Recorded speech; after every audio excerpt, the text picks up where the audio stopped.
It's getting cold outside and your thermostat knows it. You set the temperature you want, and when it dips too low, the thermostat acts like a messenger. It sends a signal to your furnace, telling it to fire up and heat things up.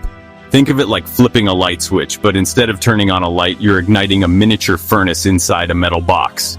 Don't worry, it's all perfectly safe and controlled.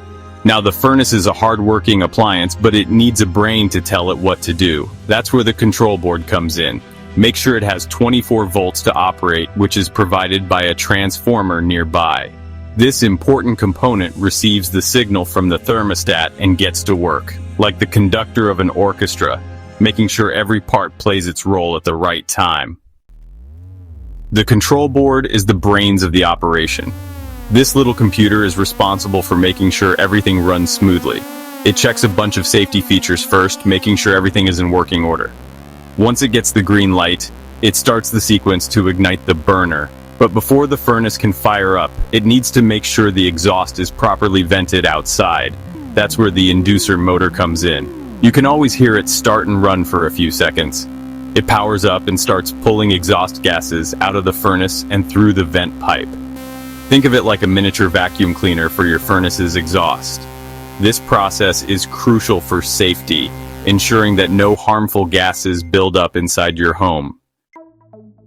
The inducer motor doesn't work alone though. It creates enough vacuum pressure, enough to activate the pressure switch.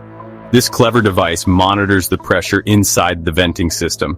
It makes sure the inducer motor has created enough negative pressure, like a vacuum, to safely vent the exhaust gases outside.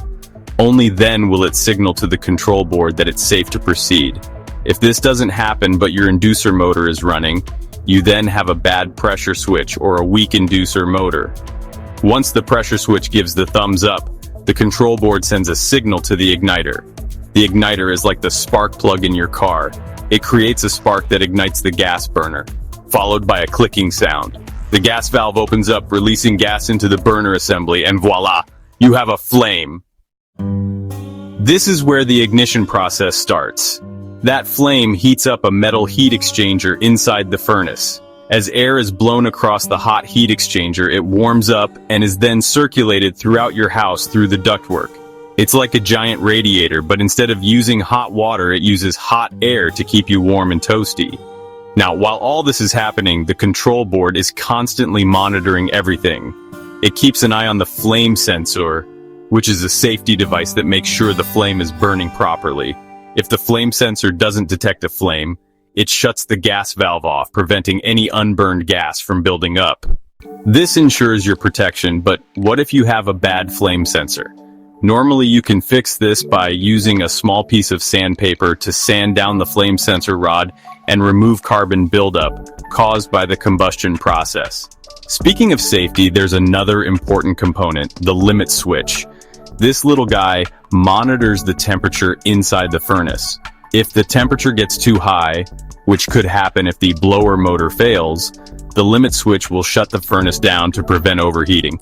When testing for repairs, make sure this sensor has continuity at all times before attempting to run the unit, or the unit will not start.